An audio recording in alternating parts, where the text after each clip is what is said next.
Colin Bessette here, continuing my thoughts on my political philosophy.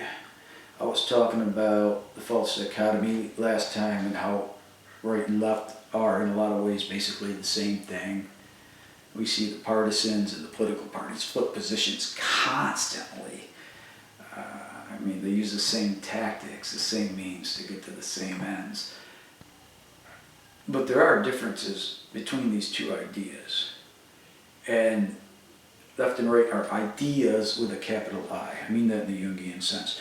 Jung is often paraphrased as saying people don't have ideas, ideas have people.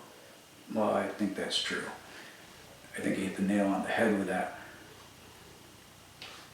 People and political parties are vehicles for these ideas. So what's the end game? Where's this all going to? That's easy. That one's not tough at all. It's mass murder. Left and right, if left to their own devices, if they consolidate enough power, enough momentum to go through their natural progression, their natural life cycle, we arrive at mass murder, ethnic cleansing, genocide, starvation, orchestrated starvation, the execution of your own people. It's mass murder. That's what it's moving towards. Now, the partisans aren't thinking, geez, I need a vote for this guy so that my party gets in power and we kill a bunch of people. And the politicians aren't thinking that either. Maybe a few of the politicians, but for the most part, no.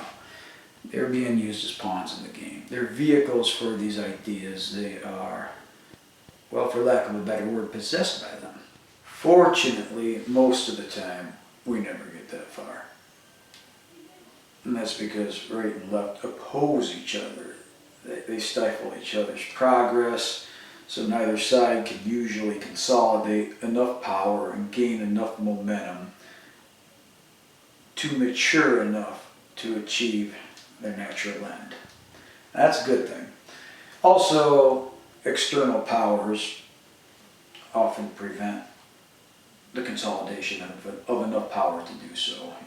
Wars, oppositions from foreign countries, and domestic revolutions and unrest also slow the progress. So usually we don't get that far. If either side does consolidate enough power and gain enough momentum, then we reach the end game. What are the core differences between left and right since they're moving in the same direction? Well, they're not the same because they compete, and they compete fiercely. I thought about this a lot, and it's a tough one because both left and right change tactics and methods over time. They learn era to era, regime to regime. They evolve, they grow in their strategy, and they adapt.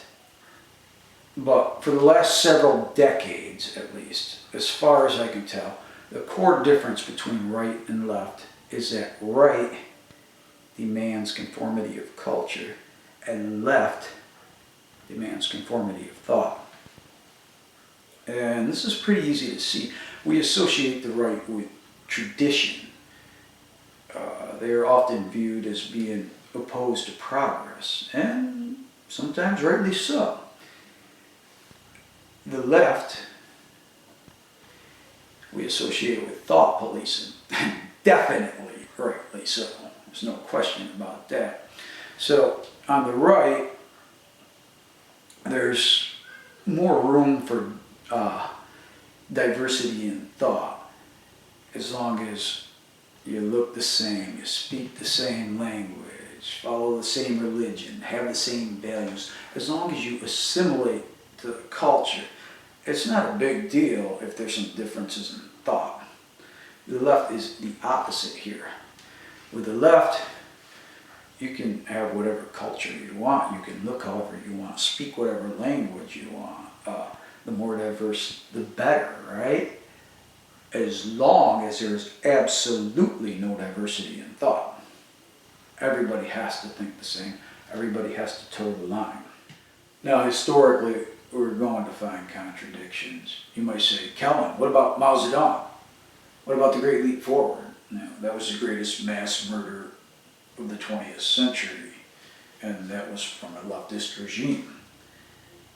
But Chairman Mao, when he weaponized the youth of China during the Cultural Revolution, set out to destroy the four olds. One of the four olds was the old culture.